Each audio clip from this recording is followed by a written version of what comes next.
જિલ્લામાં ભાજપના 2 કાર્યકર્તાઓએ રાજીનામું આપ્યું છે। જસવંતગઢના સરપંચ અને છેલ્લા 25 વર્ષથી ભાજપ સાથે જોડાયેલા અશોક માંગરોડિયાએ શિસ્તબદ્ધ રીતે ભાજપની ટોપી અને ખેસ જિલ્લા ભાજપ મહામંત્રીને અર્પણ કરી રાજીનામું આપ્યું, જ્યારે યુવા કાર્યકર્તા નિલેશ સાવલિયાએ પણ પક્ષ છોડ્યો છે। કાર્યકર તરીકે અન્યાયની અનુભૂતિ થતાં રાજીનામું આપ્યું હોવાનું જણાવ્યું।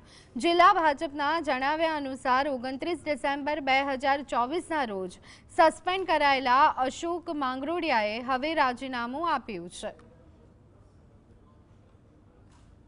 એક જ વ્યક્તિના આધારિત પાર્ટી અત્યારે ચાલતી હોય એવું લાગે છે। જે કોઈ પણ પક્ષ પકડવા માટે કે જવા માટેની કોઈ તૈયારી નથી કરી। માત્ર અહીંયા થોડા દિવસ પહેલાં જ્યારે કાર્યક્રમ થયો હતો રાજ્ય લેવલનો, ત્યારે પણ સિનિયર આગેવાનોને અલગ પાડ્યા હતા। લોકો ભારતીય જનતા પાર્ટીની ઓફિસે આવી અને પ્રાથમિક સભ્ય પદેથી અમને રાજીનામું આપીએ છે એવું રાજીનામું આપ્યું છે।